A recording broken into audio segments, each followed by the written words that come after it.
HiSec Buyback offers 90% JITA anywhere in HiSec. Simply go to hisec.evebuyback.com, appraise your items, create a contract, and get paid quickly. Ooh, I think I can fix it if I put something over the top of my keyboard. Alright, well this is Talking in Stations, a show about EVE Online. I am your host, Artemis Albosa. Joining me today, we've got a full house of some fantastic experts and panelists, many of whom have worked with TIS for quite a while, so you're already familiar, but we'll introduce them anyway. In alphabetical order, we've got Kenneth Feld. Evening, everyone. We also have Arsia Elkin. How is that alphabetical order? He's got the CSM tag in Discord, okay? Like, I realized as soon as I said it, it didn't work, but I was committed. Nick Bison, how you doing today? I'm doing fine. Looking forward to it. And Shen, how about you? Doing well. Hello, hello. Alright, well, it is an interesting vibe we've got going on in the EVE community nowadays, but before we dig into that hot mess, we do want to go through and just quickly give you guys a rundown of what happened in TIS this week. And I do want to start, because Shen, we've got you here. You hosted the Wednesday show. Can you just give everybody a quick summary? What did we talk about on Wednesday? So on Wednesday show, we talked about, well, generally the war update. So we talked about there's that Keepstar died in the north from R.RHP. So that was killed by the Greater Trash Community, which is the Volta Coalition. And there's also that battle report, I think, from Frat and other people. I remember we talked about one kill, a Keepstar kill, and one BR. And then after that, we moved down south, and we talked about, I think, 2 or 3 battle reports happened in Immensia. There's one in Esoteria, and there's others. Basically, the general situation of the war down south between Fire and RC. And that's basically it. And then we kind of predicted on that episode of what's going to come on Friday, and it was worth the time to predict it. Right on. On Tuesday's show, I was the host, and we did a bit of prediction. It was a lot of me trying to tell everybody to chill and not expect big and massive changes coming in the new dev blog, that there would be no massive mechanical adjustments because that already happened pre-scarcity, and I was completely wrong. So there you have that. But we also talked about the patches that came out and some other interesting stuff. We really had a good discussion. We had Malaclips on. Been a while since we had him on the show, so that was a great discussion to have. And then we delayed the Thursday show this week so that we could do a TIS Reacts to the dev blog when it dropped on Friday. And oh boy, was that quite the event. Quite literally, it was an event in Discord. We had Kenneth and we had Matterall, and then just a bunch of people from the TIS community hopped in the Discord, jumped on comms, started chatting. A lot of opinions were heard, a lot of perspectives were heard, which I think was productive in its own way, but it was also quite an interesting time to listen to the EVE community. And since that point, we've seen a lot of developments happen. But before we dive too far into those, I do quickly want to talk about the Alliance Tournament, which is the reason, if you're watching this live, you may have noticed that it's being broadcast a little bit late. That is because we wanted to make sure that CCP finished streaming the Alliance Tournament, hosted by EVE as well. I think they helped out a lot with the production side. And it was phenomenal this year. I didn't get to watch all of it. I watched a lot of the first weekend and the finals today, which was pretty cool. Any other thoughts on the Alliance Tournament? I mean, I don't have much to say on it. I'm not an AT theory crafter, so I can't dive in, but I think it was an enjoyable experience, especially with all the additions this year. I think some of the real changes that were made this year are really good. Even though it ended up not working out for us because we got knocked out in the feeders, I really appreciated the mercenary role. I think it actually helps smaller groups become more able to compete in the Alliance Tournament, and I hope to see it going forward again, because that was one of my old biggest complaints about the Alliance Tournament. And it was addressed this year, and that makes me happy. So hopefully we'll have better luck next year. Right on. Yeah, I want to go and double check right now, but I'm pretty sure every single team in the top 4 had mercenaries on it. I want to double check, but I'm 99% certain that like all of the top teams were utilizing mercenaries through the mercenary rule, and I know a lot of the teams who didn't make it to the top like wouldn't have even been able to compete or participate if it weren't for that rule. So I think that is a very, very welcome addition. The mercenary rule really didn't change who was on the teams. It just allowed them to not jump through a bunch of hoops to be on the team. Because the dev blog used to come out when PL fielded a team, and then there was a cutoff for when you had to be in what alliance. So then everybody was swapping corps and making sure that everything was right by the deadline. And it was just a royal pain in the rumpus. So the mercenary rule just made it to where you can just say, okay, yeah, I'm in this corp, but I'm playing with these guys. And everybody was fine with it. And it wasn't an exercise in jabbing your eyeball out with a pencil to make sure you were in the right corp or the right alliance by a certain date to make sure you were eligible for that team. Yeah, that's kind of a good point, because these like the super what's the word? The super AT specific groups would form around the AT before that rule. But what that rule does, more so than even the super teams that don't have to jump through as many hoops now, it does allow like people in smaller alliances to try and not lose their normal gameplay too, to a degree. Yeah, I mean, not that the smaller groups were like winning, but like, you know what I mean. There were plenty it definitely of helped the smaller groups more. Yeah.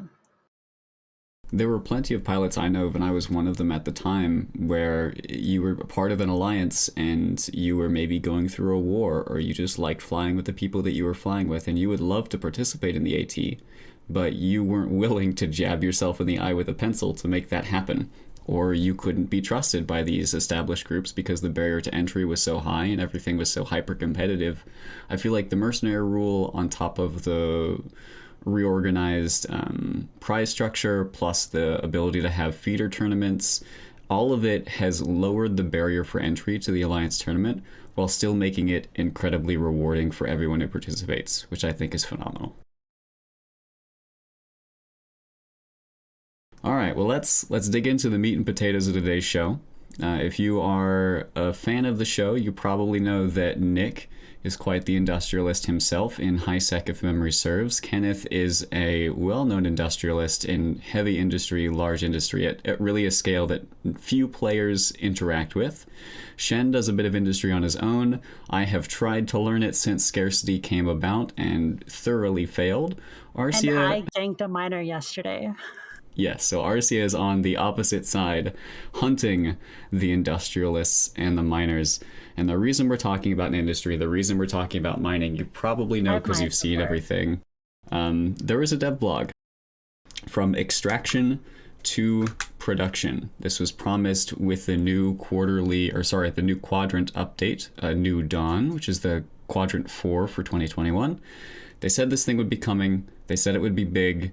Everybody believed them, everybody got hyped, and then the reaction has been less than stellar. Can somebody give me just a quick rundown? What, if somebody goes to read this, what should they keep an eye out for? Well, I think initially, when you read it, and I know when I did, I got to look at how it affects my particular game style, which is going to be completely different than, folks on other sections. So you got to look at it through your own lens and decide how you're going to adjust your gameplay, what you like about it, what you don't like. None of it's set in stone from what I understand so far. They're still adjusting and looking at, feedback. Yeah, absolutely. I think when this devlog first dropped and we did our TIS React stream, and Kenneth, you were there, so maybe you can give us a better idea of how the vibe was in the room. But there was just so much changing that a lot of people would latch on to a particular thing that they thought detracted from their gameplay, and maybe they fully understood how it impacted them. Maybe they didn't, because there's even a spreadsheet attached to this. There's so many things changing. I felt like there's just a lot of confusion, but there were bits and pieces that seemed like it was a dramatic change, and so it really contributed to everyone basically losing their minds and rioting in Jita. Yes and no. So A couple things have contributed to the riots in Jita. But let me start off first. Is the dev blog came out, and then it was probably an hour or two later when Sissy was fully updated. And Sissy didn't actually match the dev blog. Some of the things on Sissy were different than the dev blog. But what you have to remember is the Sissy update was written a few days ago. They can't just, they don't write the dev blog and then update Sissy, in 3 minutes type thing.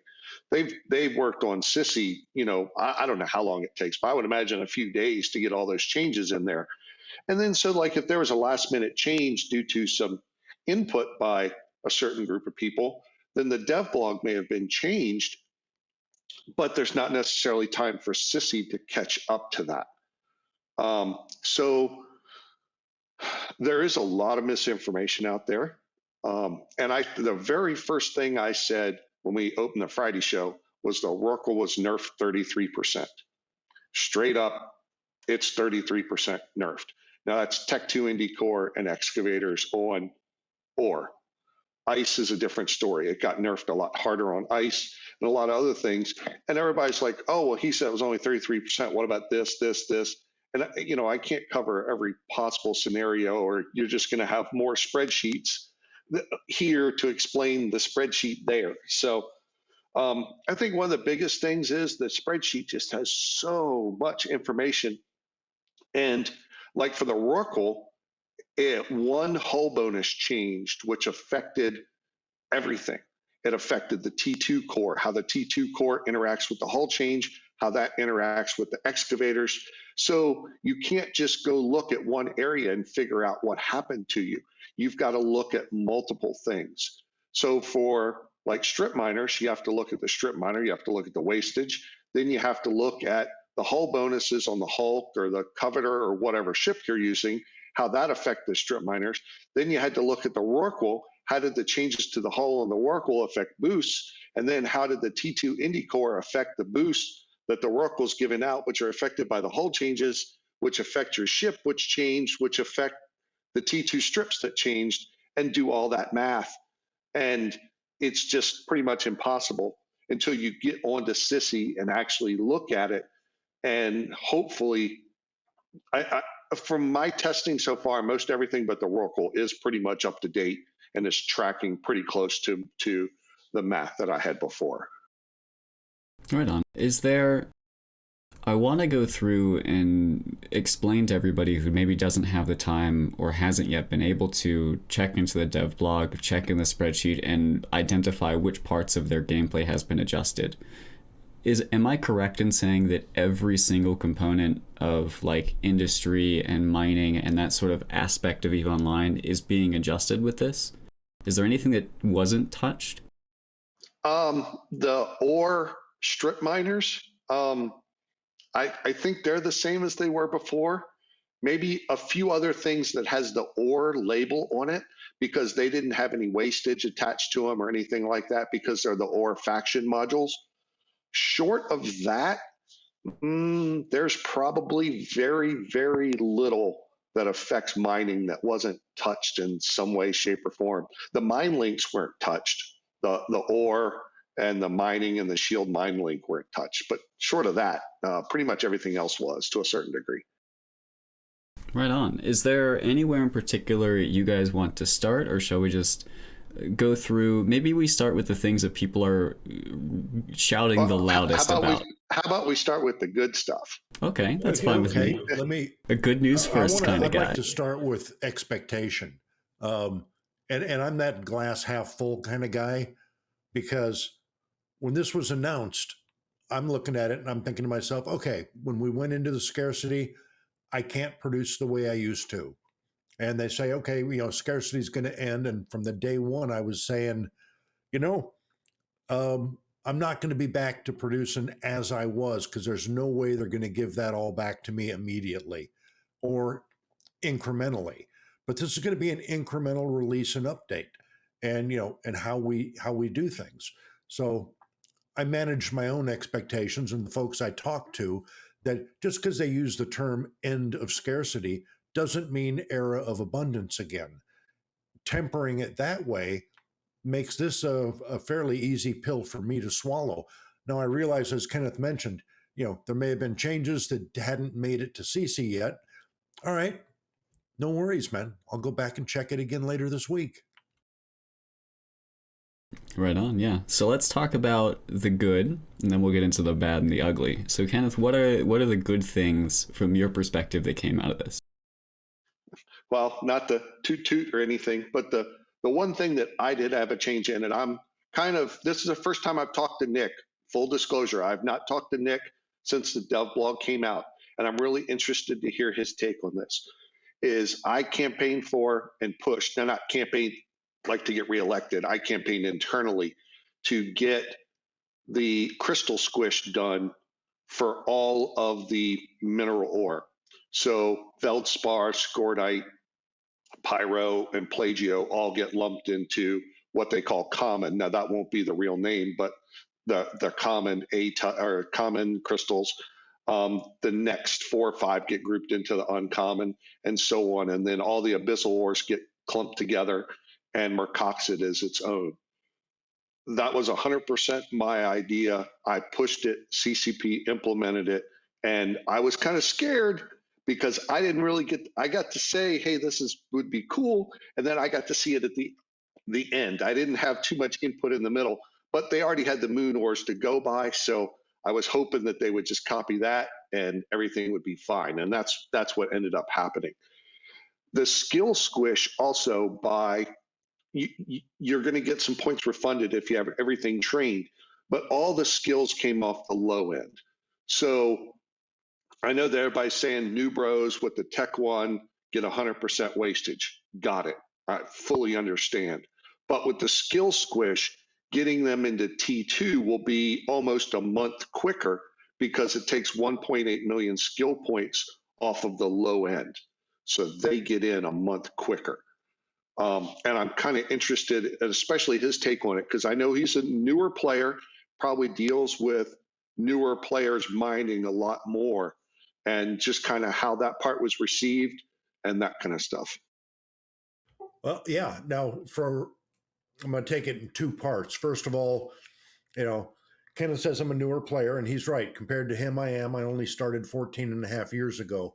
But I do a lot of HiSec mining with a lot of newer players. And when I say newer, started this year, latter half of this sorry, year. I didn't mean you. Oh, I know. Yeah. I was making a poor joke.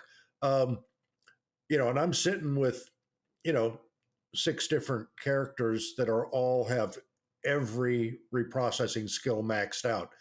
That's going to be a boon in skill points to me coming back and easy to get back in. In talking with some of the folks that I've been mining with, just in fact yesterday and this morning, and explained what Kenneth just mentioned about you'll be able to get into the T2 crystals a hell of a lot faster. And at the time, I didn't realize it was only, it was a month plus faster. And some of those folks that have already trained a little bit are going to get those skill points back and be able to dump them. They won't have to go through, 4 different common, HiSec ores. That gets traded in, and they can drop it into one, and that's going to make a hell of a difference in a shorter order for them. There's going to be a little pain up front, but in the and I was going to say in the long term, but it's actually in the short run, I think it's going to benefit some of them pretty well. Right on. I know. Go ahead, Shen. And my favorite part of that is like the reducing of the amount of skills, or the list of skills that you have to buy or have to train up, like in your skill queue. Sorry, what was the question again? And I was saying it's really good that the 19 skills reduced to 6. That's really a savior, I feel to some degree. I mean, skill point total is not that much different, but just the fact that it's just less amount of skill that I need to manage. It's just really good. Well, full disclosure here, all of the skill points pretty much are coming off the low end. So if you take the abyssal ores and you take the amount of skill points it took to train those to 5, the new skill is roughly the same as all 3 of those combined. because a new bro isn't going to be in Pochvin, doing Pochvin mining, right? So the large amount of the skill squish and the refund comes off the low end. That's new bro friendly. Now, once you get into low sec and null sec, then in my mind, you're not a new bro anymore, right? I mean, yeah, there's Horde and there's Karma Fleet, but you still have to start somewhere. So most of those skill points came off the low end and progress up from there. And also, it's just nice, like, you don't have to bring like 10 different crystals when you go out to mine. Just bring 1 or 2, and then you just go out and then you just switch it when you want to switch different category of wars. That's also really nice. Yeah, maybe. Yeah, you're going to have to learn the new categories and what mines what, but that's a heck of a lot easier than trying to look through your inventory and figure out if you have crystals for this or crystals for that, because that gets horrible. Yeah, exactly. Maybe I'm just not cut out for the industry thing, but I can totally empathize with what you were saying, Shen, about the reduced number of skills, because it took me 3 trips to and back from starter system buying all the skill books because I kept forgetting them when I was trying to add them for all of my mining tunes because I was skilling up mining barges. And I eventually just gave up. I was like, I'm not going to bother training all of this SP when I can do it 80% effective. That's probably not the right number, but pretty good with just T1 strip miners. I prefer the simplicity and not having to care. And so I gave up. I stopped training those skills and took them out of my skill queue. I want to address something in comments real quick. The blueprints that people keep asking. So if you have any blueprint for any mining crystal, and the blog clearly tells you exactly what's going to happen to your blueprints, but I'll say it again just to make sure. All blueprints and crystals in game will get converted to the common type A. So like I have 25 Veldspar, 25 Scordite, 25 Pyro, 25 Plagio BPOs. After the patch, I will have 100 common type A BPOs. If you have a Tech 2 BPO for Veldspar and a Tech 2 BPO for Scordite, then you will have 2 common type A Tech 2 BPOs after the patch. This might be a good point to ask that question, as you referred to type A BPO as opposed to type B. What's our differences here? What are we talking? Okay, so A is pretty much what we have in game. It's extremely close, and for the most part, I'd say 98% of the people won't be able to tell a difference. Bs, you mine a little bit quicker, so you pay a little bit of a wastage penalty to get a little bit quicker ore. So like if you're building something and you know, hey, I need 500 trit or something, you run out there with a B crystal and you can mine the Veldspar a little bit quicker, but you pay a little bit more penalty by more wastage, and you'll get more in your cargo hold quicker. Type C is the fun one. Type C is, for lack of a better term, a PvP crystal. So the wastage factor on that is 18, and it's 100% wastage. The yield factor is 0.25. So it won't fill up your cargo hold, and it will waste 18 times more than what you receive. So if you find someone's R64 Moon that's popped and they haven't mined it yet, and you can get a bunch of people over there, you can mine their R64 and turn the majority of it.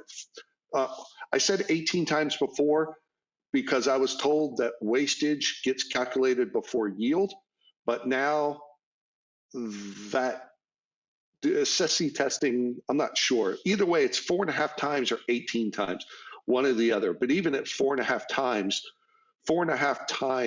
the amount of yield that you would have gotten gets turned into dust. So basically, you can waste someone else's asteroid field much quicker. So if I'm catching this right, the type A, and where my head's at right now, I'm thinking about crystal volatility and how rapidly they gain damage. With a type B, higher yield, more probability of wastage. And when it says less reliable, is the reliability the damage factor, or what is that referring to?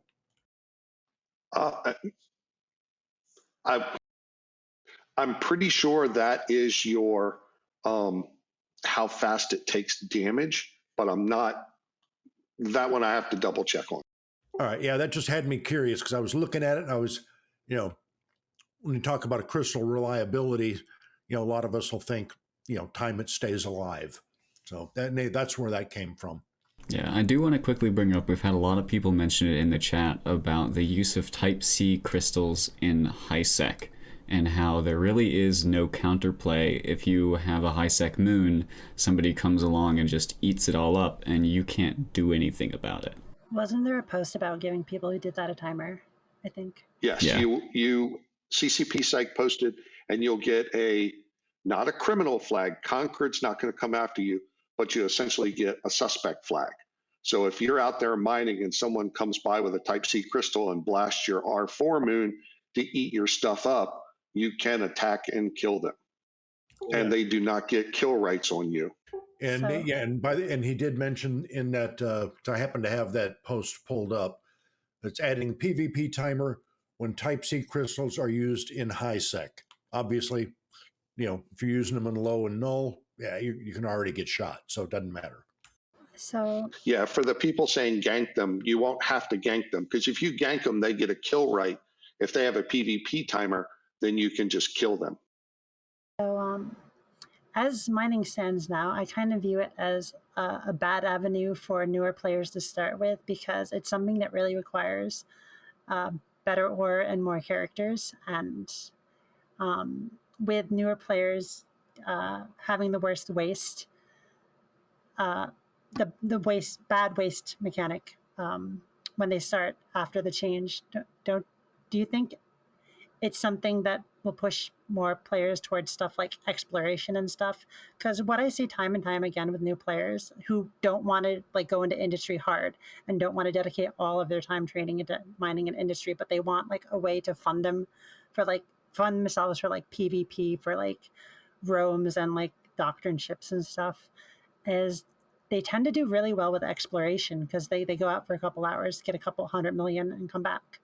And I feel like a lot of people who go into mining when they first start just get frustrated, even if they have access to better ores, because it really depends on a lot of characters, from my perspective, to get value for your time. Yeah, I wanna dig into that one a lot, because I think that's a big component to a lot of people's frustration with these changes, is the impact they perceive new players may have. But before we get too far away, on the Type C crystals, it's a PvP mechanic.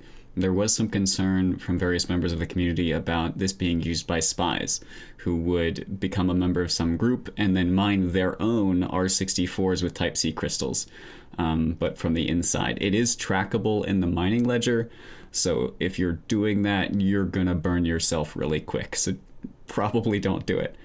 Focusing on the new bro stuff. Hold on, a couple things to add there.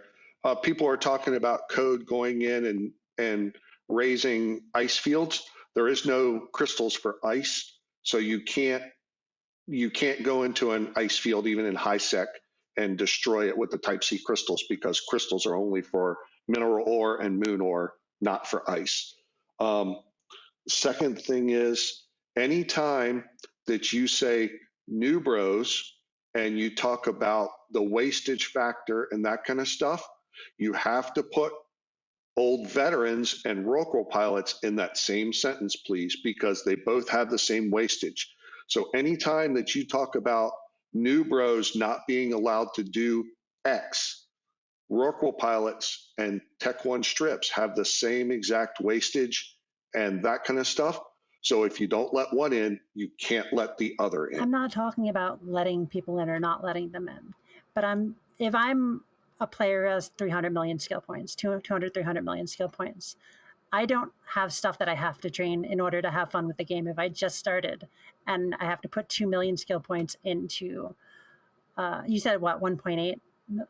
You don't have to get it all, but no, 1.8 is the savings. But everything you train when you start is super precious, and serious decisions, especially if you want to get to a point where you're flying a doctrine ship for an alliance you joined, or getting into ships for a roam. You also have to decide how to fund yourself, and putting skill points into ways to do that efficiently is like super important for new bros. I don't think anybody who's not a jerk will ban new players from mining, because it's kind of jerkish to do if they want to mine. But I do think that mining is something that heavily incentivizes players who have a lot of accounts and a lot of investment into the game to keep these accounts running, and really isn't lucrative for people who don't have that. And I think that's true before the change. And I'm not sure if it gets worse or better after the change. I feel like it gets worse. A lot of, like, I love the fact that Rorquals are getting nerfed. I love the fact that Orcas are getting nerfed. I think they both really needed to. I just do worry about new players who want to go into mining. All right, because I think it is not, as it stands now, not a new player friendly. Let's go with Nick and then Kenneth. Yeah, I want to, when you talk about the new player, I've got to go back to the lens of how you play. Your play style is completely different than mine of why you're here playing Eve. When a new player pops in, generally they have an idea from what they've heard or whatever. They have some focus. They're not precluded from anything. If they want to go out, hit a null, train on a doctrine, then they're gonna the way they're gonna make their money traditionally. Now, granted, I don't know how it is today out there because I haven't been out in null in a couple of years. That's going to be your ratting anoms, putting the cash in your pocket, not mining. Somebody who has less time to play, for real life, it's like, maybe just hopping with a small group and chill mining for a little bit and yakking is what they want to do. So there's many variations of who's coming in. So I think it's hard to just, for me anyway, I just can't say, new bro, this would be difficult, because I'm working with a bunch of them right now. I totally get what you're saying for people who want to go in. I think it's less of a problem for people who want to go in and focus solely on, I want to be an industrialist, because they don't mind putting their skill, all of their skill points towards that.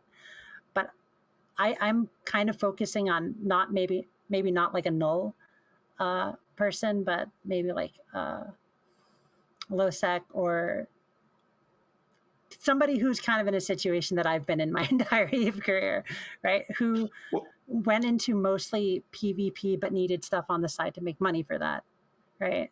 Well, this patch, you would have to train 1 month less to do mining on the side in HiSec and make some ISK to help you with your low sec PvP. But with one account, is mining in HiSec even viable without 6 accounts to make any kind of money? Ask Nick.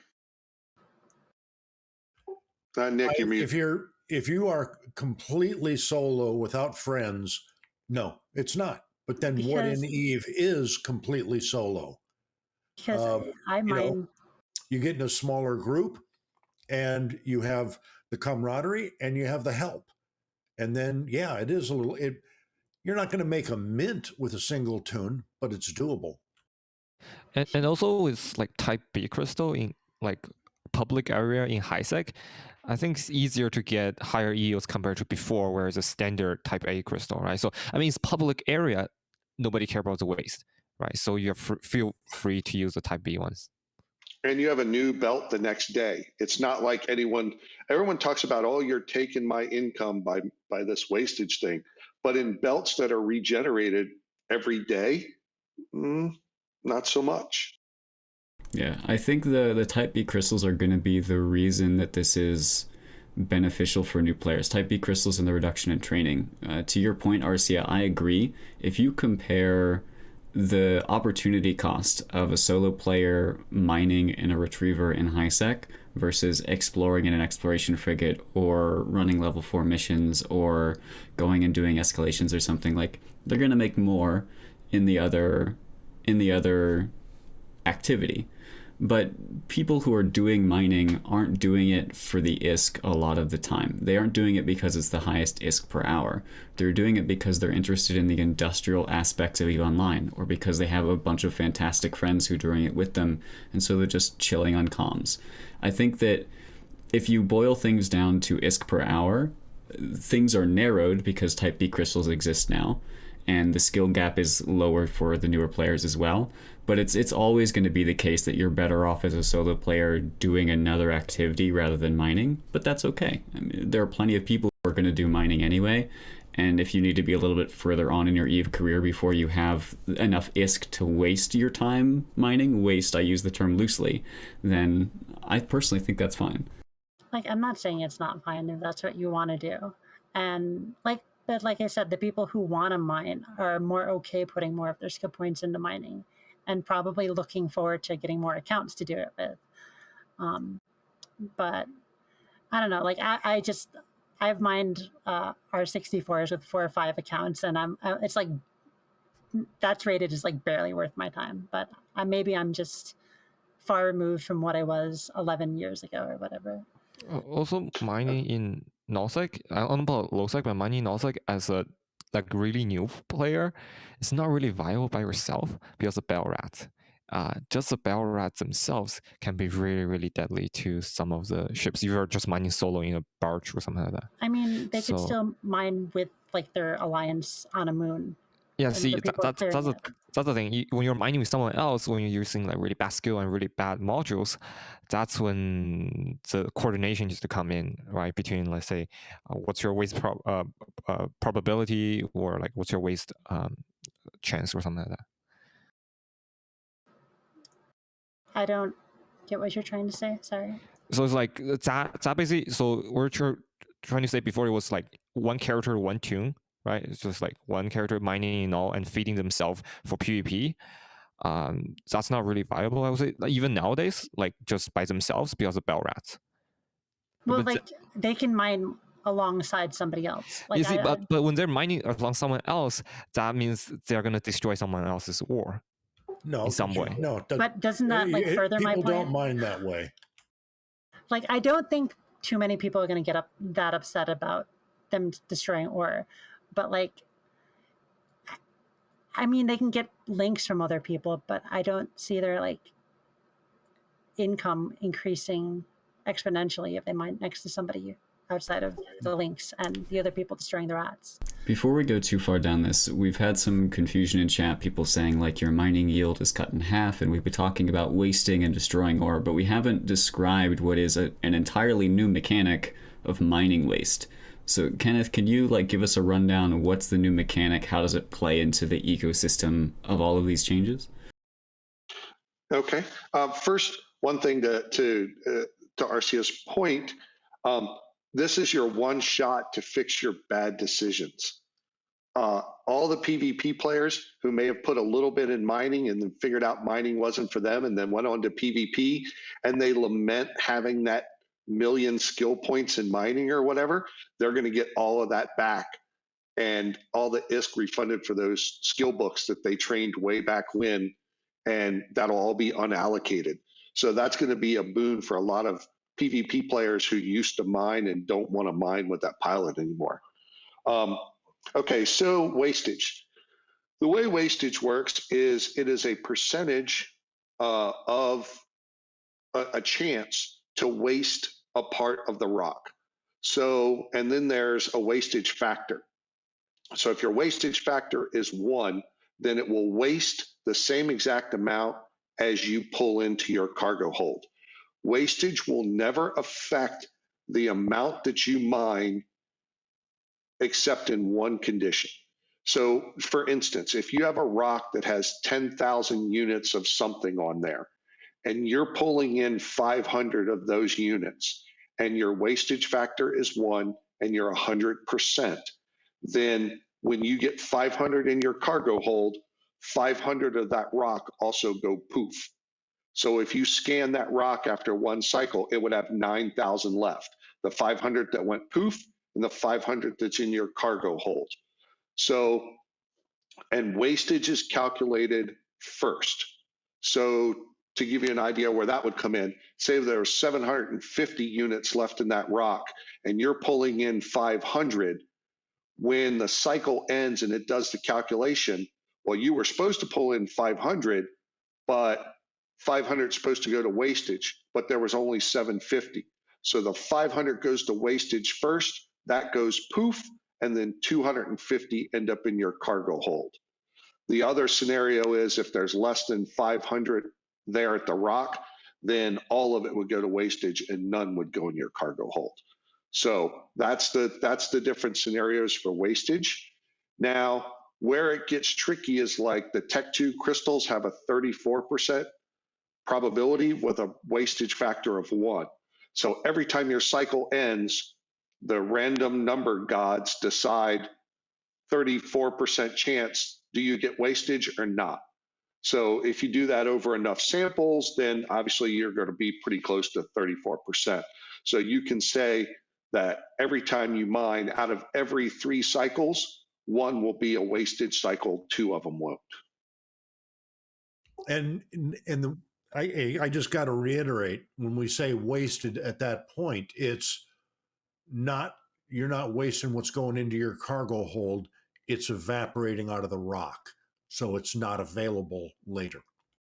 So, and everyone's talking about this doubling and then with 100% wastage. So if you mine with Tech 1 strips and your rock got doubled in size, but you have 100% wastage with a wastage factor of 1, at the end of the day, you're going to mine the same amount out of that rock before the rock explodes. Now, across the board, all of the subcap ships got buffed about 30%, roughly. So you'll mine that entire rock out 30% faster. And there's something else that I think a lot of people are not picking up. On Sissy, or CC, however, I'm getting in trouble for saying Sissy, but anyway, the traits tab on show info has not been updated. That's just a straight text field. But the characteristics of the ship have been updated. So your ship will operate like it's new, but the traits tab has not been fixed yet. So, and the way you can tell is if you look at a ship and a Hulk has an ice hold and a gas hold and an ore hold, well, then it's obviously been updated because the ice hold and the gas hold weren't there pre-patch.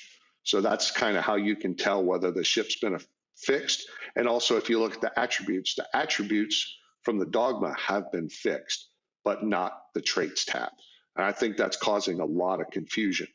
But that being said, you will still now, R64s are a finite resource. So you get into some stuff there. We're going to leave that out of the equation for a minute. But for normal people in HiSec mining the belt, you will mine roughly 30% quicker, maybe a little bit less with Orca Boost. We'll say 25% quicker with Orca Boost. So you will mine that rock quicker, even if you have 100% waste, you'll get the same amount as you did pre-patch. Now, if you can save yourself 1.8 million skill points and get into Tech 2 crystals quicker, let's do the math here. If you have 34% wastage and the rock size is double, how much more ore can you effectively get out of that rock? Can somebody do the math for me? I don't know. 50% more. Okay, so with 34% wastage, the rock size doubling, you get 54% more out of that rock. So to make it crystal clear and how to do the math, I've made up like really simple numbers. So if you had a rock that was 10,000 pre-patch and you took 1,000 out every time that you mined it, 10 minings and you would get all 10,000. So post-patch, it is now 20,000. So you start mining it, and every 3,000, 1 goes to wastage. So if that's 4,000 out. So if you do that 5 times, that's all 20,000 out. But now you have 15,000 in your cargo hold, and 5,000 have gone to wastage. That's a 50% increase in the amount that's gone into your hold. And if you mine 25 to 30% faster, then you've made more IS per hour, more ore in your hold per hour, and you've gotten more out of that rock. So Okay, I'm with you, and I'm looking at some of the chat, and the folks are going, well, why wastage at all? And obviously, I don't think CCP is going to explain that to us. But my personal opinion, it's one more dial they can turn. If they look at it and go, yeah, maybe we went a little overboard, they can turn it up, they can turn it down, depending on, and they can do it by class. So, or when I say class of ore. So it's another way they can help get the economy back in a decent stability. It's not a quick fix. This is an overtime thing. I definitely like the idea of the Type C crystals because I have like offensively mined before, and being able to just knock it out faster if I don't want to mine more of the ore is like a good addition, I think. yeah, so going back to Kenneth's point, so let's say if I have let's say Orca change, all that doesn't happen, we just have the mining waste. With the exact same skill, with the exact same boost, post-patch, I will mine more compared to before patch. Absolutely. If you look, and this is something we haven't had in quite some time. Now, don't look on Sissy in the traits tab because you're not going to find it. It's been updated on the hulls, but it has not been updated on the traits tab. If you look on the spreadsheet, for the exhumers and the mining barges, in the mining barge per skill, it used to be 2% minus duration on strip miners, 3% to something, I don't remember, and 5% to range. Well, the range got made from 5% to 6%, so you got an extra range bonus there. And the minus 2% duration got changed to a 5% yield bonus. Now, the reason that changing from a duration bonus to a yield bonus is even more special than just the bonus change is once you get down to small numbers, if you started off with a 120-second cycle and you got a 10% duration bonus, you go from 120 to 108. That's seconds. That's something that you can get excited about, right? But if you're down to 41 seconds or 41.9 seconds and you get a 10% duration bonus, you get down to 38 seconds. That 4 seconds doesn't get you nearly as excited. So you give those 4 seconds back, but you get a 25% yield bonus. That's something that you can wrap your head around. So just to give you an idea, now I did not calculate the Orca bonuses, so I'm sorry to the HiSec guys. But for the Rorqual bonuses, pre-patch, a Hulk could mine 275,000 cubic meters per hour. That's no implant and no drones. Post-patch, it's 360,000 cubic meters per hour. So it is a significant change in yield post-patch. And that's due to nothing changing other than the bonuses on the Rorqual, the hull bonuses on the Rorqual, the Indy Core change, and the bonuses on the actual subcap hulls. Should we take this opportunity to talk about the Rorqual a bit? We can. So the Rorqual, the Orca, and the Porpoise, all of them were promised to be changed. We knew they were changing back in July, but we didn't know how. Can we just get a general summary? What's in terms of paradigms, what these ships mean, what they're going to be used for? How is that changing? Well, they said that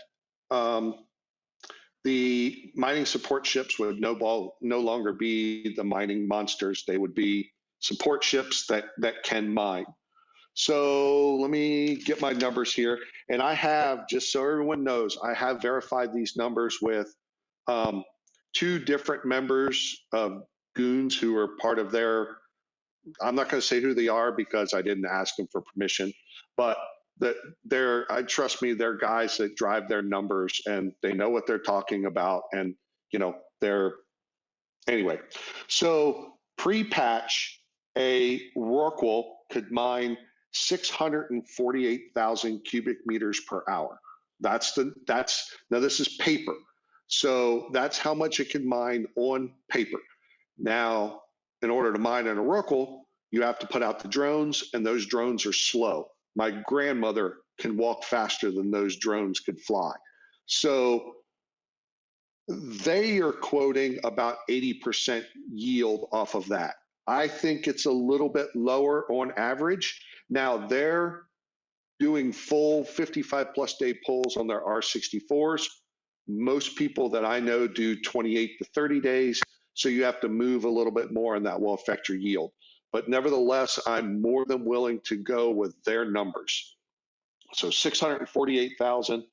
And then post patch, it's going to be 432,000 cubic meters per hour. So that is a 34% nerf or 33%, however you look at it. 432 is 66.666 repeating percent of 648. So it's a 33.333% nerf. And that nerf was strictly in the hull bonus being removed. Now, the one thing that everyone's overlooking is the 80% that you get for yield has a chance to go up because they put a 5% speed bonus onto the excavators. If you look on the T2 Indy Core, it goes from, I believe, 30 to 35% speed boost. Now, if you put a couple of drone nav comps in the mids, that's all going to compound. So if you get a little bit more speed boost, now what I would call your throughput or your realistic yield has a chance to go up. So if you were at 70%, or we'll use their number of 80% of the paper yield is your theoretical yield or your realistic yield, then you give a little bit of speed boost to those excavators, you might be able to get up to 82, 83, maybe 85%. I don't know what that number is, right? No one does because Sissy is still at the 200% on the T2 Indy Core, hasn't gone to 500. So it's kind of hard to get that approximation yet. But there stands a chance to where you could see a little bit more of that yield.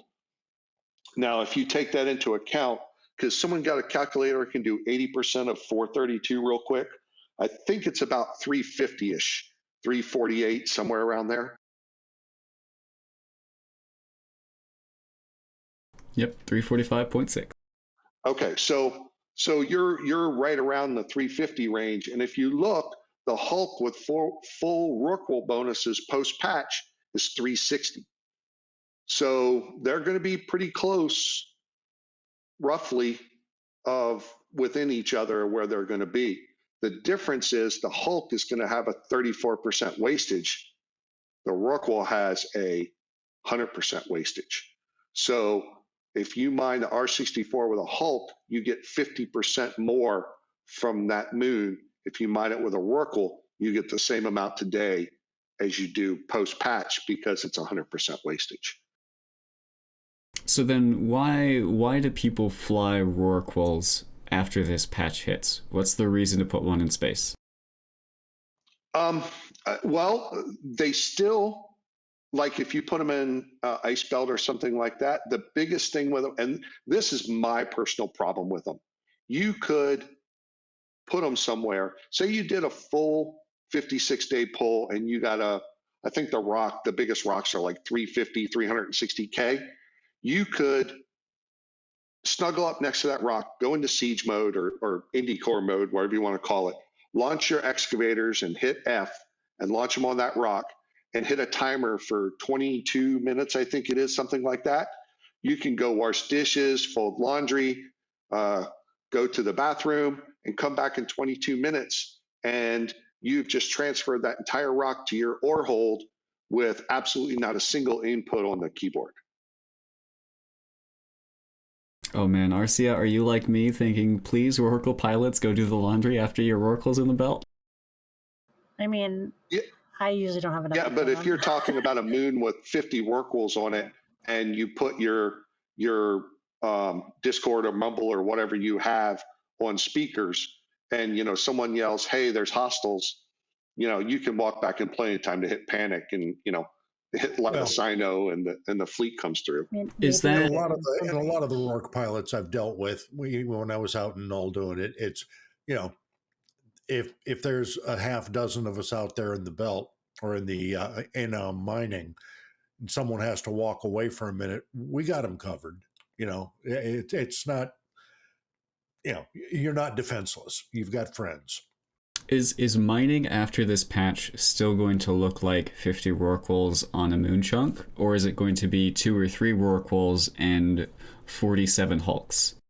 Like, are we shifting away from Rorquals Online to Rorquals supporting mining barges with the new changes to the boosts, with the buff to the mining barges, with the nerf to the Rorqual to bring it more in line with those mining barges? Is it still going to be the same 50 Rorquals in a belt? That's up for individual alliances to decide, not you know. You know, I guess it would depend if that alliance, first of all, says, cool, we'll, if you're under our umbrella, we'll try and take care of you. But I think a lot of it's a more interactive gameplay if you're going to be putting Hulks out there in the field supported by Rorquals, both boosting and or compressing. Because it doesn't mean, you know, they don't have to do the same thing. You know, they can switch off to duties. So, I mean, there's a lot of options for, you know, some clever mining FCs to work out on this. I mean, also, I don't see much of a point more than, like, say, 2 oracles. Like, one gives mining boost, one gives shield boost. After that, I mean, the compression just got changed. So, how many people wants to do the compression in oracles or just refine it right away? That's another question. So maybe just get that extra characters to, let's say, do hauling between the oracle and the station, or do other things that can patrol around or things like that. So instead of like 5 oracles, maybe just 2 in bells now with like a bunch of hawks around it. You can use the other 3 to tackle supers. Or cloaked Sino beside it. Kenneth, you mentioned something in chat. You were responding to somebody, Rorqual or Orca, both can compress without an Indie core, because that's the new compression modules. Indie cores have always been part of the Rorqual. What is there a new Indie core for an Orca, and what's its purpose? Yes, there is a new Indie core for the Orca and the Porpoise. It's called Compact in the spreadsheet, I think it is. That won't be the name, because obviously Compact is set for a special set of meta modules using the Compact compounds, but it's just a placeholder. It will mostly be for boosts. You will not require it to do the compression. The compression just runs like a high slot module, and it's a lot like ammo in a gun. You load some ore into it, you press the button, as it cycles, the compressed ore ends up in your cargo hold. And something else I want to mention about compression, this has been, I think a lot of older players get more confused about this than the newer players. Compression is no longer take a giant stack of stuff and compress it down to 1. If you compress 500 of something, you'll get 500 back. So the compressed item is now the same count as the uncompressed item, minus your efficiency, of course. So like if you do R64 Moon Goo, it takes 1,011 and you'll get 1,000 back compressed. And the amount that you get compressed will always be a whole number so that you can refine it. That was another CSM fix there on that one. They were making it a solid number to go in and a weird number to come out, and you would end up with leftovers. So we got them to put the efficiency on the input rather than the output. Now these new Indie cores for Porpoise and Orca, and they're going to be ended up using the same heavy water that the Rorqual counterpart has been using for a while. Are they still looking at, or have they had anybody bring up the numbers on, the quantity needed for the Porpoise and Orca? Because they seem, I just, without getting too much into the weeds, I did some math and looking it over myself, and I'm like, these are pretty steep for the HiSec side. Well, first of all, it's only the Orca, it's not the porpoise, right? Orca is the only one that can fit it, but porpoise can. Yeah, that's right. Okay, I misspoke there. I'm sorry. Yes, the compact is only for the Orca. The porpoise does not get the module. Sorry, I did misspeak there. All right, cool. Well, in any case, it still has a pretty hefty heavy water requirement per cycle. And I don't know if that's been looked at or is even on the radar yet. Yeah, first of all, there's, I think, ship roll bonus or the skill bonus that will reduce that. It's the same thing for like a lot of the like other siege or triage carriers or dreadouts. There are skills that can reduce it. The ship roll bonus can reduce it. There will be a lot of things that can reduce it. So at the end, that number may not be as big as what it seems like to be. Yeah, to give you an idea, I think it's 1,500 base, and the Rorqual only uses like 250, I think, every cycle. It's not nearly as bad as what it makes it sound. Just like a liquid ozone for Sino is 500, but if you're in a recon, it's only 50 per cycle. So, different bonuses have different effects on it. And also with that, is the Orca going to get a fuel bay because of that, or is it going to be, let's say, stuck in the ship hangar or the ship fleet hangar with the cargo hold? I don't know. I can ask, but it did get a pretty good buff to their cargo hold, and now that it has other bays, I don't see it being that big of a deal. But I can certainly ask. So let's talk a bit more about compression, because the efficiency of compression is also a new mechanic and it changes depending on how you're compressing. So what are the new methods for compression and how does that impact efficiency? Okay, so the new compression mechanics are high slot modules. And can someone bring up CCP Sykes' reply there real quick, please, just so we can read? I think it's the very first line in it. But basically, it's high slot modules. Don't quote me on this because I'm just going to give you rough numbers. But I think for the Rorqual, you get anywhere from a 95 to 97.5% base efficiency. For an Orca or a Porpoise, you get like 85 to 95% of base efficiency. And it varies in there depending on whether it's moon ore, mineral ore, gas, or ice. I think ice is the worst and moon ore is the best. With max skills, maxed everything, I'm pretty sure you get 99% on moon ore and mineral ore in a Rorqual. So, and that would stand true because when I spent 3 hours last night on Sissy compressing, so it was 1,011 input for R64, and I got 1,000 compressed out. So whatever 11 is for wastage, that's the percentage. Someone can do that math, but that seems like about 1% to me. So the 79% that they put out on the dev log for ice is not going to be as bad as what it may sound like with skills and ship bonus and everything else.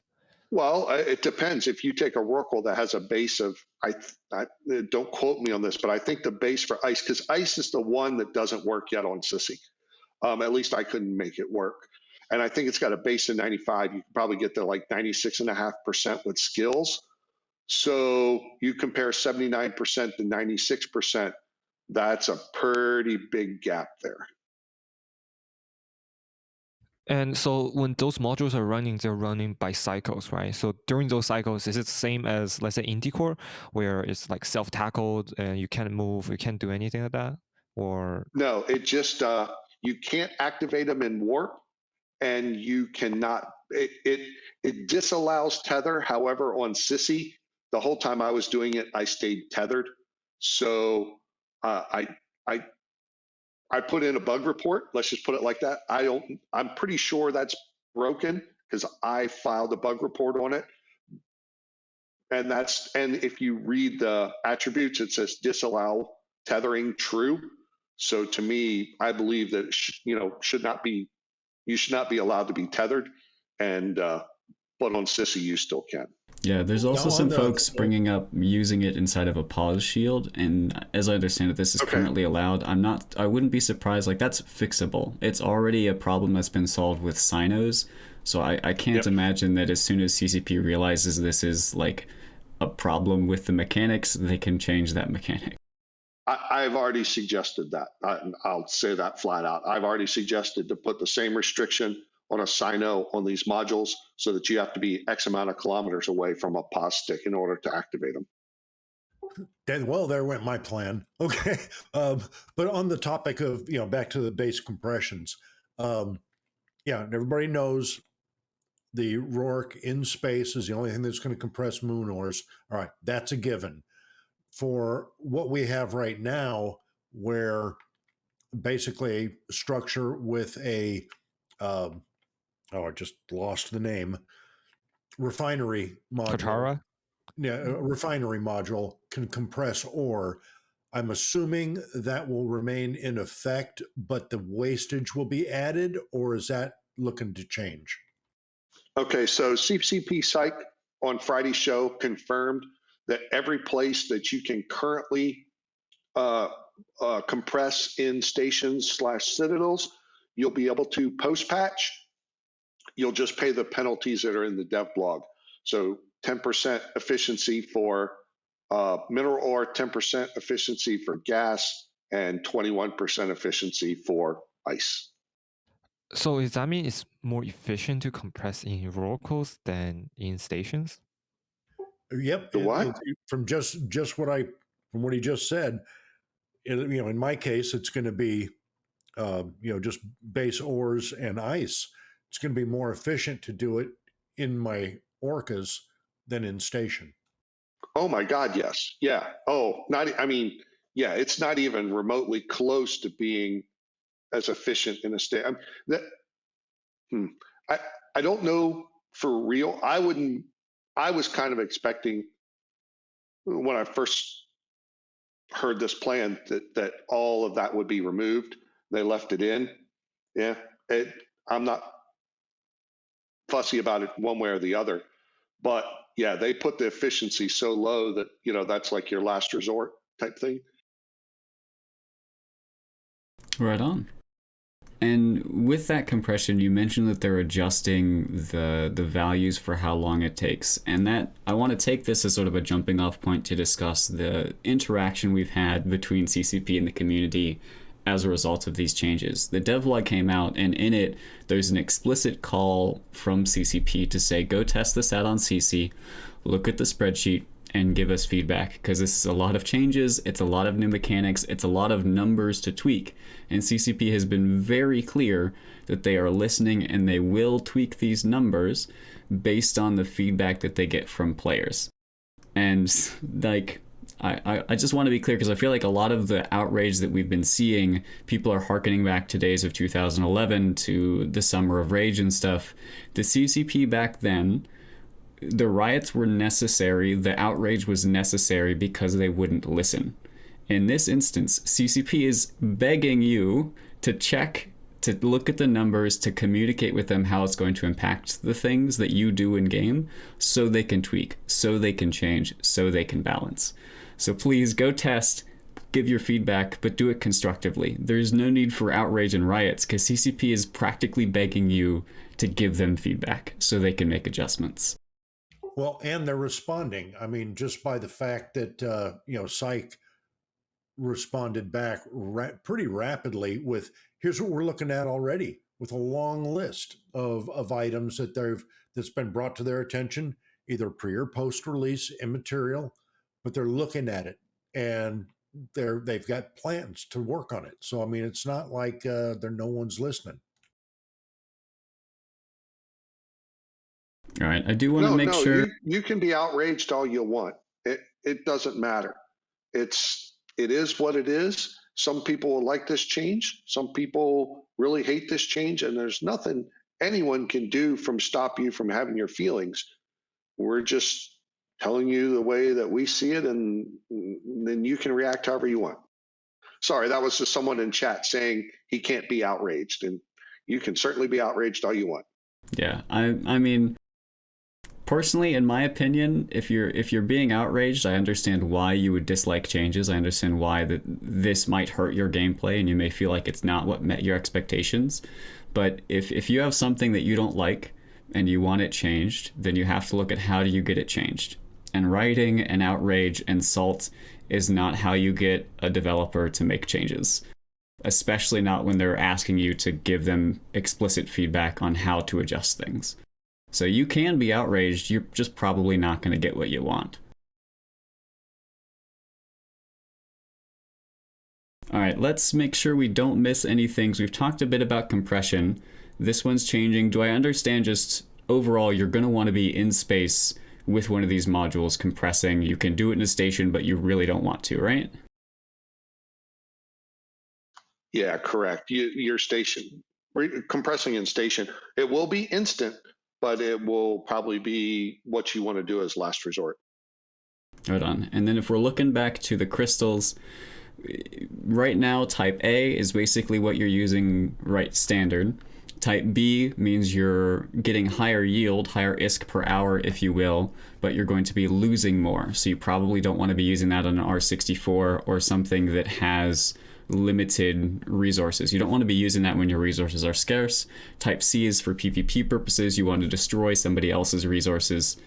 With the wastelands itself, we talked a little bit earlier about the way it impacts new players and that general discussion, which has also been a huge part of our overarching discussion, the way the community has reacted to these changes.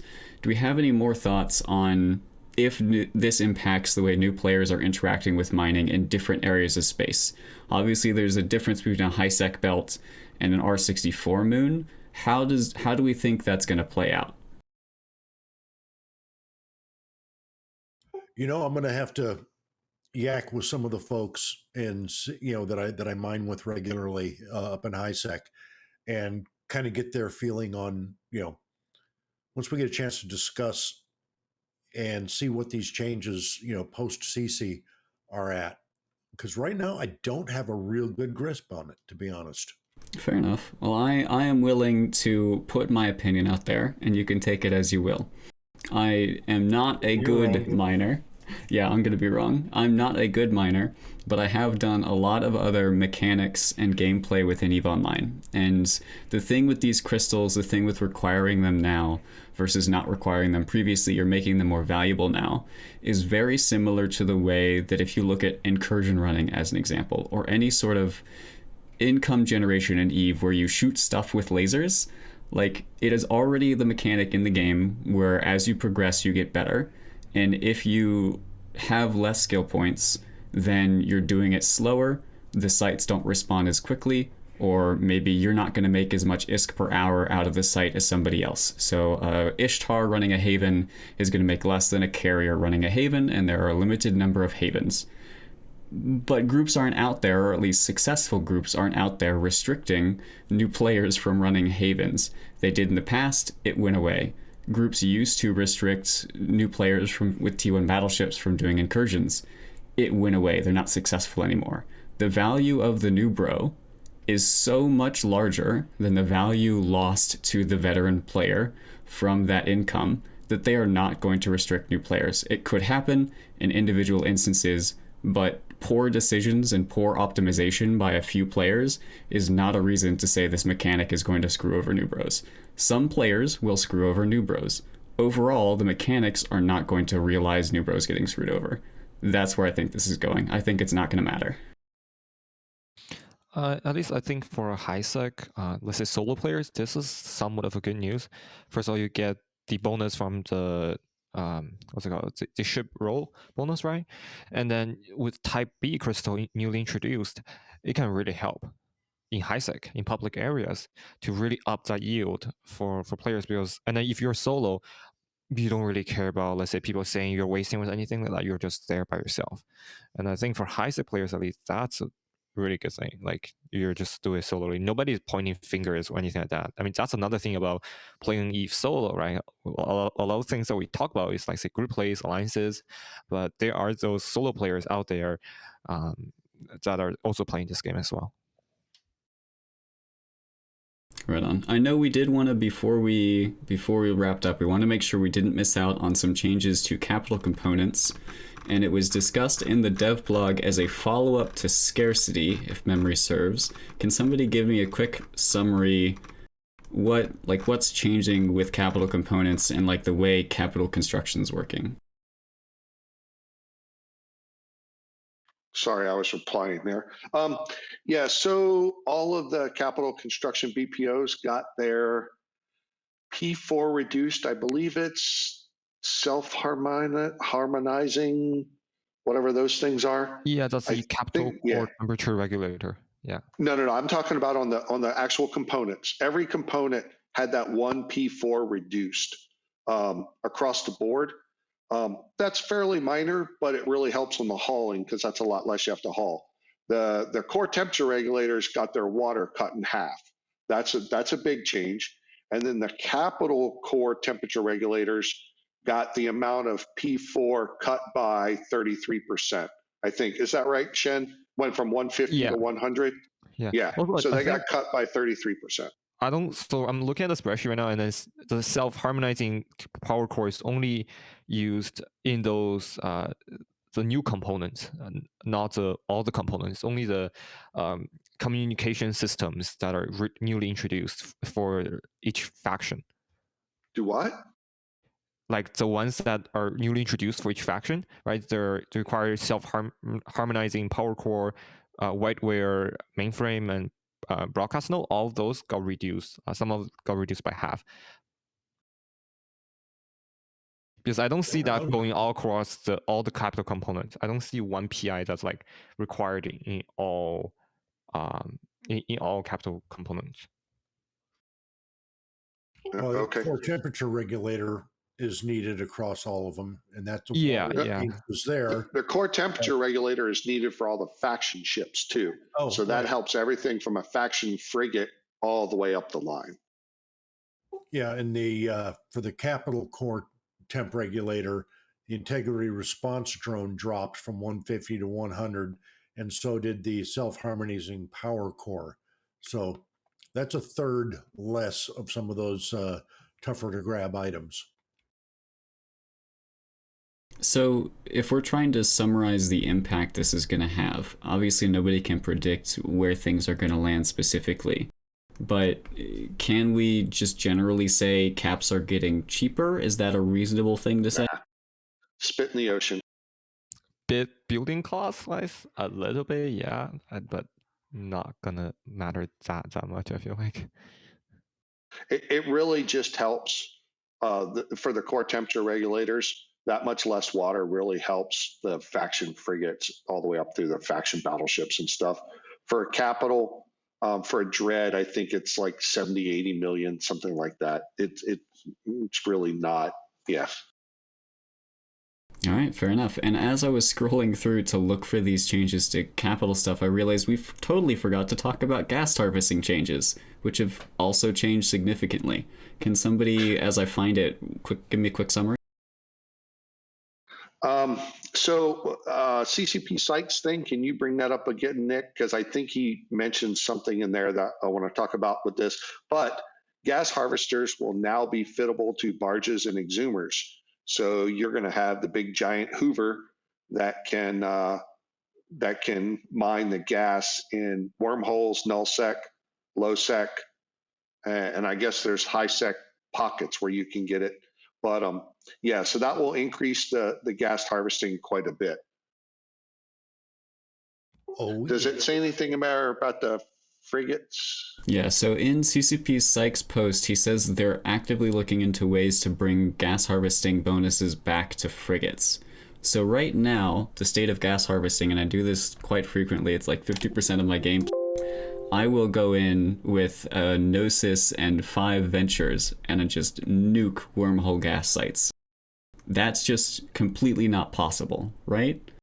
I pitched that for months, and yep, and they're gonna look at it again. I'm actually interested in trying to do that myself. Get a porpoise, get a few ventures, and maybe an endurance, and then use your ventures, use the porpoise, compress the gas, and use your endurance to run the gas back in and out of the hole as your industrial ferry ship type thing, and stand there a weekend or maybe even a little bit longer than that, and just use the ventures to mine the gas, compressing the porpoise. And if the whole thing gets killed, I'm out, what, a couple 100 million, something like that. But whatever gas I've gotten out is mine. As long as the gas is more than the ships, I'm good. Right on. Yeah, especially with, to my mind, in wormhole space, which is where I live, like, frigate wormholes, I can go through those and collect gas, and, like, that's a good way for me to make ISK if I've got a frigate wormhole blocking my chain, but it's not possible anymore. So I'm glad to see that they're looking to make some adjustments there. We've also had plenty of people in the chat bringing up that is a way that new players will make ISK and can make a pretty good amount of ISK in the mining and industrial side of EVE Online is by gas huffing. So it'd be nice to have that come back.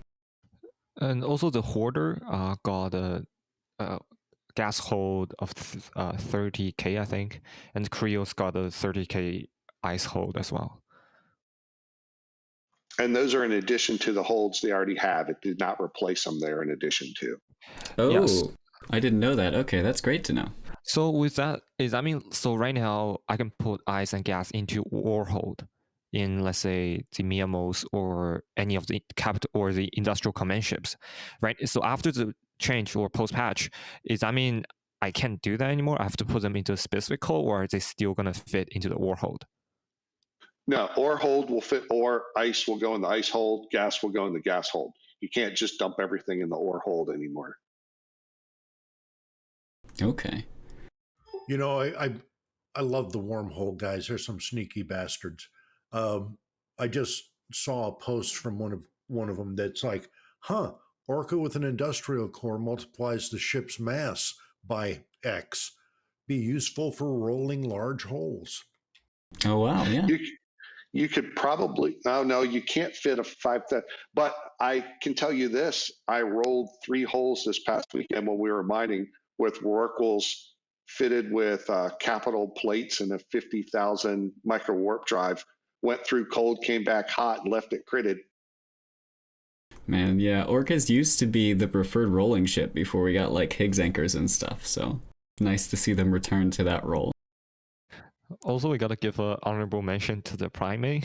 For some reason, CCP decided to include that on the list of change ships, but yeah. I mean, isn't this just another in the line of things that Dunk puts on the back of his wall when he does his sodas and it gets buffed? Like, we got T2 salvage drones, now the Primate gets buffed. If you want something changed. Is the Primate with the one with the 2 things that roll around the center? Mm-hmm. Primate also was a gift ship. And I don't believe you can build them anywhere. They're just, they were given out as holiday gifts many years ago. I still have at least 2 or 3 of them laying around in one of my hangars. I think they had a PI hold, so they used to be the PI haulers before the miasmos. No, it's the new epithal. Yeah, before the epithal got its specialized hold. I think the special thing about it right now is like a command center hole where like there's not any ship, I think, right now, other than the Primate, has that hole. Have you ever seen the character Death to Primate that just loses a bunch of them? No, but I'm looking it up now. One other thing, someone was asking earlier, and I kind of want to talk about, does waste affect your index? Right now, I don't think CCP's decided. And if so, they haven't said publicly, I'm pretty sure. But yeah, if it does affect your index, then that's a 2-sided coin. If you go to someone's space and you try and destroy their ore and it's sob space, then you can raise their index, which will, by raise their ADMs as well. But on the flip side, every nullsec system has an Arcano and a Bisto belt. If you just take a system, it will be really easy to raise the industry index in that system by using a sea crystal on that Now, you're not looking at it to get rich off of this, right? You want to raise the index as fast as possible. So you can mine even on the low end at 4.5 times your normal rate. Go in there, blow up that Arcanor and Bisto belt, wait for it to respawn, do it again, and get your index up a lot quicker, which will affect your ADMs. ADM fleet special, I guess. Yeah. Now that's if it does affect. If it doesn't, well, then none of it matters and you're back to normal. Yeah, CCP Psych in his post mentioned that CCP hasn't yet made a decision on if they want waste to contribute to the industry index. So definitely if you have strong feelings or a general good feel for the way it could impact gameplay, make that as a post on the forums where the discussion's happening for these changes and make sure they get your feedback. Yeah, and I don't think with all those things CCP Psych posted, at least I hope we don't see this like in TQ like next Tuesday, right? Like I think we still have a lot of things we need to look at. Okay, so think about this from a reasonable person standard. They said that the skill books would be put on TQ sometime this month, right? And you would expect the skill books to be in the game and the BPOs, just like for the industry update, those to be in the game prior to the patch, right? Yeah. Yeah, so the same thing as the previous industry change one. Correct. Yeah, gives us a chance to buy them, start getting some stuff trained, so when it does become available, we can do something about it. Yeah. Now, just be aware, they won't do the refund until patch day, though, because you still need those skills until patch day. So but you will get refunded the price you paid for those skill books. So your Veldspar, Scordite, and Plagio, and Pyro, and all those skill books, you will get refunded for those when they delete those skills. So if you buy the new skill books now, or I don't know that I'm not sure what skill books they're putting in, but definitely the compression skill books and stuff, those are all completely just added to the game. So buying those and starting training on those will be definitely available. Also on the topic of skills, is the compressed or the compact industrial core skill going to be the same as a normal industrial core skill? I don't think there's any. No, it's crud. It's a new skill specifically for the compact thing. And there was a bug report that's already been put in. The skill for the compact industrial core, or the compact compression one as well, required some stuff for Moonor that's restricted just for local. No, what it is, the tree is mineral ore, moon ore, ice and gas ore in that direction. So basically, if you had the compact core and you were in HiSec, in order to compress ice, you had to train all the moon ore skills, which you can't do. So that bug has already been reported, and I think, is that on CCP Psych's post? But I know he knows about it for sure. Yeah, changes to the prerequisites for gas and ice compression skills, so they're already doing it. Correct. I did just want to highlight before we step away from this From Extraction to Production dev blog that at the bottom they mentioned they're going to do another sort of overarching State of EVE Online for the winter. This is very similar to the update we got in July. In fact, they say it's going to be pretty similar to the July status update, but it's going to be the winter status update. So definitely keep an eye out for that in the next couple of weeks as a source for a grander view, a more pulled back view of how this fits into the idea of going from abundance to scarcity to redistribution, then to prosperity. That is something I've been kind of disappointed in seeing the way discourse is happening around these changes. People are like, I was expecting to be prosperous all of a sudden. That was never... that was unfortunately the wrong expectation to go into this change. If you came into the New Dawn Quadrant and you came into this Extraction to Production dev blog expecting to suddenly be prosperous, you came in with the wrong expectations. We're on the road to redistribution, to putting in the mechanics, the levers to pull, the dials to turn, so that you can be prosperous in the future. Scarcity is over. Resources are being doubled. You're going to see a reduced amount of that, but still more stuff in your holds, more ISK in your wallet, but you aren't at that prosperous level yet. It's still on the horizon. Can I talk about compression real quick? I see a lot of people saying compression is broken on Sissy. I spent 3 hours last night compressing. I just want to give you a quick little tutorial what to do. And another thing that I had a hand in and CSM also pushed for as well. If you look at your redeem queue on Sissy, I think you have a couple million SP in your redeem queue, specifically so you can train the compression skills. And I'm pretty sure that's how it's even labeled, skill points for compression skills. That way you don't actually have to train them or try and extract and re-inject and this kind of stuff.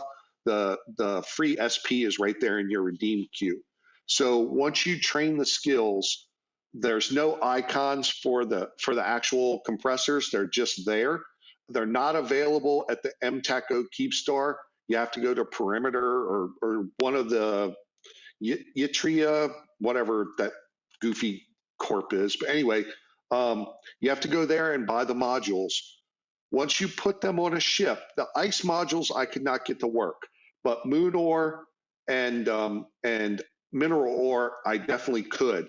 So you put them on your ship, and the way you cannot load them from your cargo hold, you have to right click on them, and you right click, select whatever ore you want.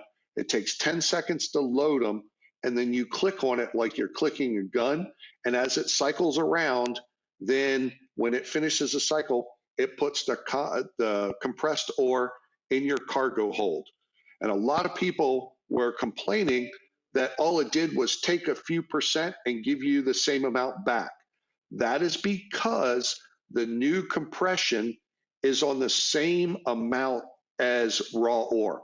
So if you started with 1,011 R64 raw uncompressed goo, put it through the compressor, you get 1,000 compressed out, and you need 100 compressed to reprocess. Just like now, if you had 100 Veldspar and compressed it, you got 1 compressed Veldspar. After the patch, if you had 100 and whatever the efficiency is, 110 or whatever, uncompressed Veldspar and compressed it, you would end up with 100 compressed Veldspar.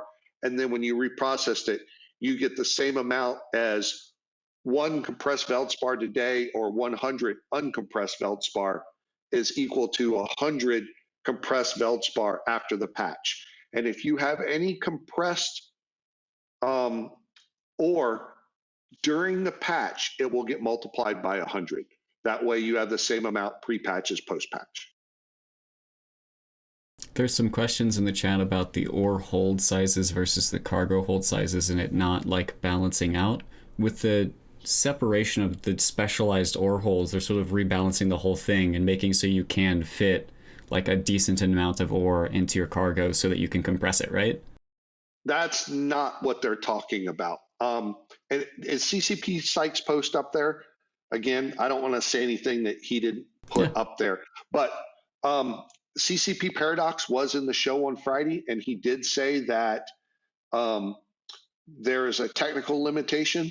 They would love to be able to have it take from the ore hold and put the compressed back into the ore hold, but that's currently a technical limitation of the game. So there's not much we can do there. Does CCP Sykes say anything about holds or ship holds or anything along those lines? I'm reading it right now, checking it out. Yeah, he says specifically they're looking to adjust the porpoise main and specialized holds. Okay. Yeah. So the reason is because you couldn't put enough ore in the porpoise hold to load a compression module to do the compression.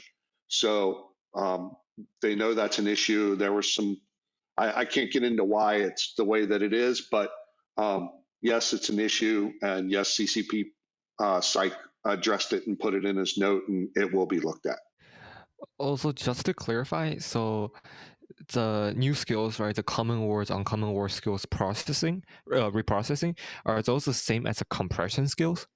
Or are the compression skills another set of skills? Okay, so the reprocessing skills only affect what crystals you can do, and when you reprocess the ore, how much you get out as a percentage of the ore. Compression skills are all completely new skills that are being added to the game. There's the compact indie core skill that's being added, and then there's a compression skill for mineral ore, a compression skill for moon ore, and a compression skill for ice and gas combined. And each one of those three has two other components. One is efficiency, and the other one is optimization. One affects the cycle time, and one affects the efficiency of the compression module. And is there any like specialization, like say T2 version of that, or is it just one for all? One for itself? Wow. Yeah, it once you get up to, I think, level 5, then you can use the T2 version of the compressor. Yeah, so the compressor also has T2 and T1. The T2 version requires a specialization skill of that kind. No, correct. Not, yeah. I didn't see a specialization skill listed. Yeah, there's where's that little chart? I think it's well, if it's there, I missed it, which is not uncommon. It has like a bunch of little balls. They're all like listed by balls. Oh, here, mobile moon ore compression optimization. Yeah, so there's specifically compression specialization skills and compression optimization skills. And the compression specialization are the ones that allow the use of the T2. So there are spec skills, they do have impacts on the use of T2. Awesome, thanks. That'll be quick train. As we mentioned at the top of the show and multiple times throughout, like, this is a massive dev blog. It touches everything except for basically PI, which thank you for the person in chat who brought that up to us. So we're going to be talking about this with plenty more experts and with plenty more eyeballs as it gets adjusted into the future. I do want to, before we end the show today, talk about the other awesome new thing that happened in EVE, which is the EVE Universe portal.